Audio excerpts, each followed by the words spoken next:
Então, o Maquiavel, para a gente compreender um pouco o pensamento dele, vocês que já leram um pouco sobre ele, né? Sabe, ano passado estudamos rapidamente ele, então vamos lembrar aqui algumas coisas. A gente sabe que ele foi, por parte da igreja, de alguma maneira demonizado.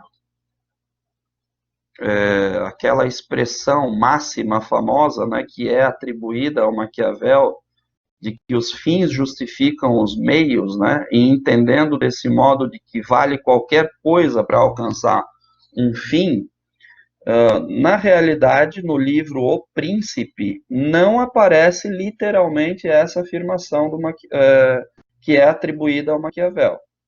É claro que a forma como ele escreve o livro e como a gente o lê, tudo leva a crer para pensar que ele concordaria com essa máxima.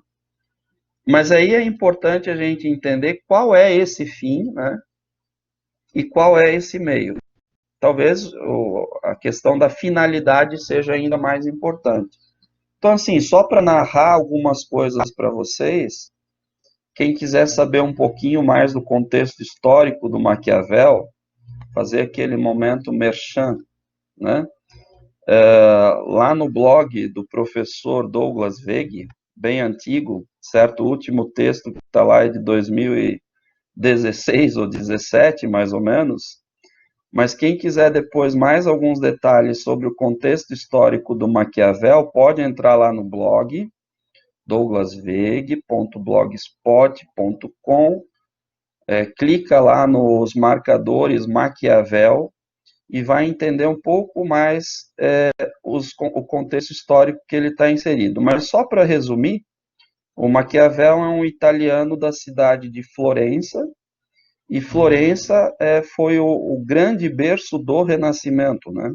Um dos grandes berços do Renascimento.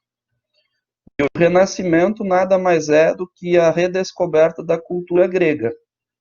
Então, é o período que volta-se a reler com mais ênfase ainda do que no final do período medieval, os textos de Aristóteles, de Platão, né, dos gregos, os grandes sábios gregos aí de maneira geral, e que permite então esses pensadores reformularem algumas das ideias.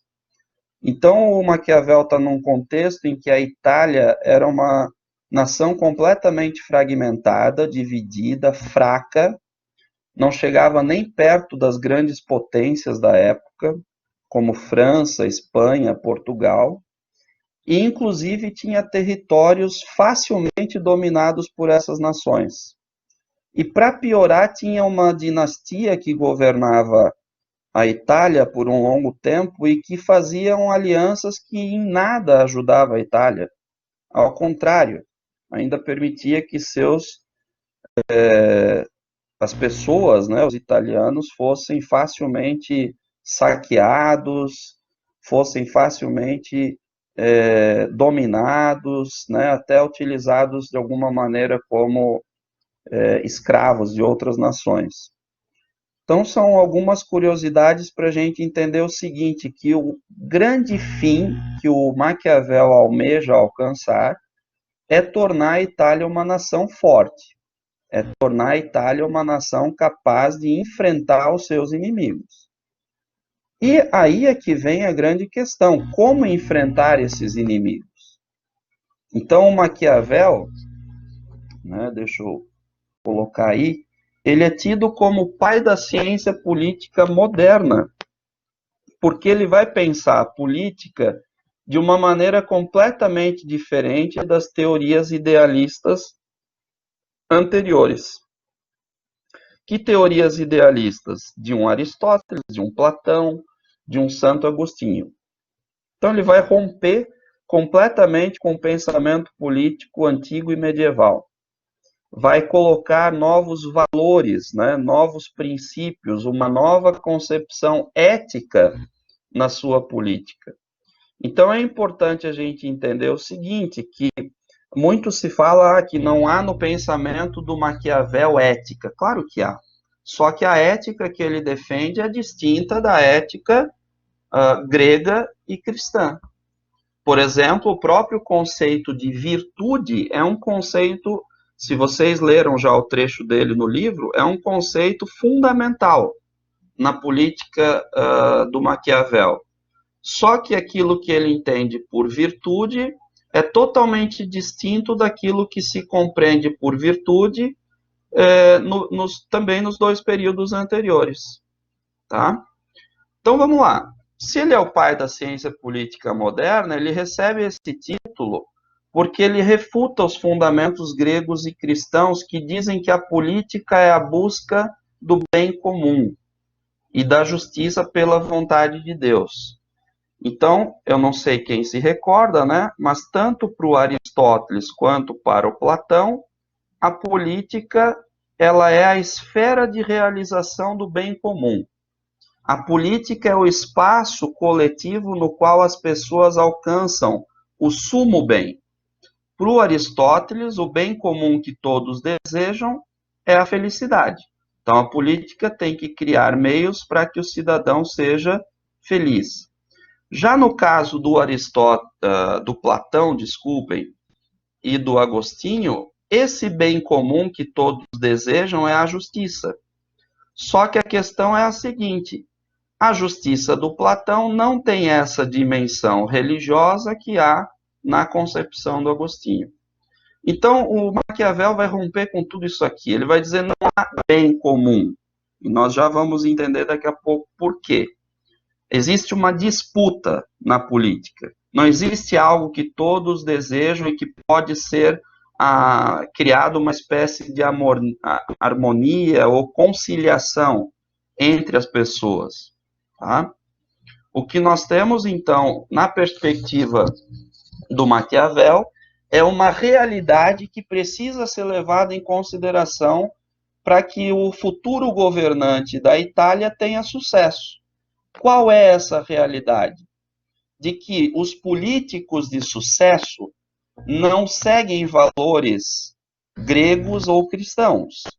Por exemplo, não dá para a Itália se tornar uma nação forte, eficaz a tal ponto de não ser dominada facilmente, se eu tiver um governante que, ao ser agredido de um lado, oferece a outra face, como um princípio cristão. Não dá. Na realidade da política, na experiência concreta em que os indivíduos estão, ou você mata ou você morre. É assim que funciona a política. Nós estamos falando aqui do século XV e XVI, né? Século XV e XVI. Então veja que ele vai utilizar aquele realismo que o Tomás de Aquino toma do Aristóteles para pensar a ciência e que vai ser aprofundado pelo Roger Bacon e pelo Guilherme de Ockham e até desembocar mais à frente no empirismo britânico para pensar a política. Então eu tenho que partir da realidade concreta para estabelecer aquilo que é viável para a Itália chegar ao que ele almeja e aquilo que ele deseja. Portanto, ele quer unificar a Itália. Pois bem, esse realismo político implica uma ênfase naquilo que o Estado, naquilo que o político ele é, né? E não no que ele deveria ser. Aí é que nós temos a diferença, pessoal. Se eu estiver falando muito rápido, vocês me interrompam, tá? E se quiserem complementar algo ou tirar alguma dúvida, levantem a mão aí com a ferramentazinha. Vejam só. Então, nós temos duas teorias possíveis, digamos assim. Uma teoria que se pode fazer na política é chamada idealista, tem a ver com esses caras aqui. A política deve ser de tal maneira, o político deve ter tais e tais características, a sociedade deve ser desse jeito e não de outro. É sempre uma posição ideal. Enquanto podemos formular uma teoria realista, aquilo que a política é, como que ela funciona na prática. Portanto, o Maquiavel vai olhar para a realidade que ele está e vai dizer, bom, os políticos de sucesso, os governantes que têm conquistado territórios, têm alcançado poder, porque na perspectiva moderna, política nada mais é do que a conquista do poder. Então, nós temos um abandono da ideia de bem comum para uma ênfase no poder. Conquista, manutenção e expansão do poder. São essas três coisinhas. É isso que o Maquiavel quer. É o poder. É isso que a realidade da política almeja. Ele percebe, então, que os políticos têm determinadas características que estão muito distantes daquilo que o governo da Itália, naquele momento, possui. Então, ele enfatiza como a política é e não como ela deveria ser. Pois bem, isso significa, então, como eu já estava antecipando, que a política não tem a ver com bem comum, porque na sociedade o que nós temos é conflito. Conflito entre aqueles que desejam o poder e aqueles que desejam o poder, todos desejam. Na verdade, entre aqueles que têm o poder e aqueles que querem alcançar o poder. Portanto, se isso é política, o que eu tenho que fazer para chegar nesse posto, né, majoritário? Pois bem, então nós percebemos que é totalmente diferente uma perspectiva da outra. Até aqui, pessoal, tranquilo? Até aqui Sim, tá. E para eu tirar uma dúvida que, né, enfim, estão ouvindo muito o meu filho gritando aí ou não? Não, né? eu não ouvi em nenhum momento. Ah, que bom, então. Porque a gente tem que dar aula sim. Veja que é uma pressão. Essa é a realidade política e social que a gente tem que lidar e ficar concentrado. Pois bem, quais são os princípios, então, que o Maquiavel estabelece para que a gente possa entender o pensamento dele e por que, que ele não defende uma ética cristã ou grega para a realidade da política? Primeiro por isso, o governo, o Estado, ele é dividido entre ricos que querem mandar e pobres que não querem ser mandados, que não querem obedecer. Poxa, olha só, século XV, século XVI. O nosso amigo, não vou, nosso amigo é uma figura de linguagem, mas que, né, podem interpretar errado, mas o Marx, por exemplo, está muito tempo depois, e nós temos o Maquiavel no século XV e XVI afirmando isso daqui, que parece o quê? O conceito bastante conhecido, né, marxista em sociologia, uma luta de classes, não é essa a expressão?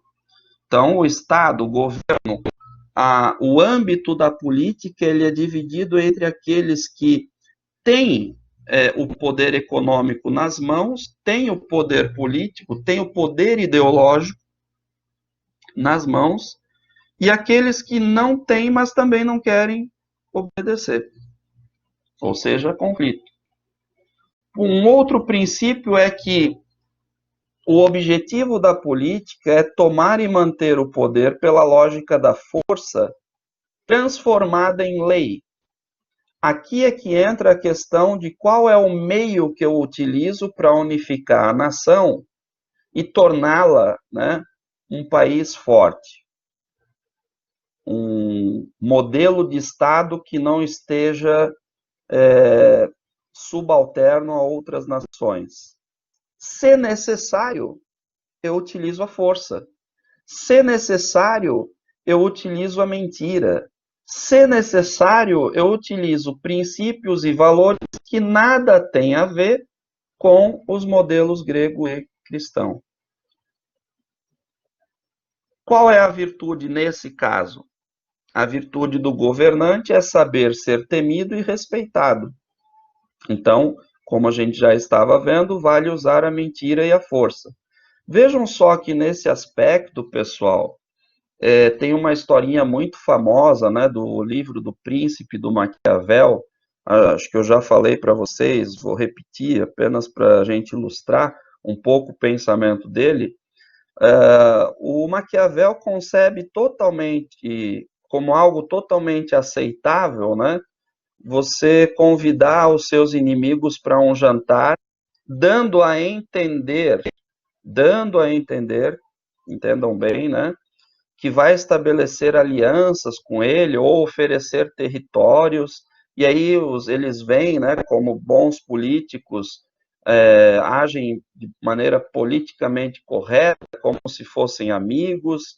O Maquiavel vai dizer, é correto, nessa perspectiva da realidade política, você fazer isso, convidá-los para um jantar e envenenar todos eles. O bom político, ele não pode perder a oportunidade. Ele não pode perder a... Ele não pode não saber aproveitar a circunstância que ele tem para eliminar o seu inimigo. Por que ele defende essa ideia? Porque se o inimigo tiver essa oportunidade, ele vai te eliminar. Se o inimigo tiver essa circunstância possível, ele não vai pensar duas vezes. Então ele vai dizer: a virtude do governante é aproveitar da melhor maneira possível a circunstância que ele tem. Se ele faz isso, ele vai ser temido e respeitado ao mesmo tempo.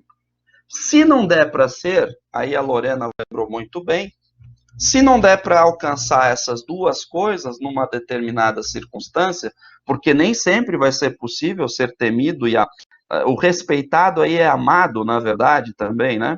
Se não der para ser temido e respeitado, amado ao mesmo tempo, o que é melhor? A Lorena colocou aí para vocês. É melhor ser temido. É melhor você ter cidadãos que saibam que se ele pisar na bola, se ele trair a nação, se ele trair você enquanto governante, ele vai ser penalizado de uma tal maneira que, enfim, ele nem imagina. Ou imagina, né? Através da morte.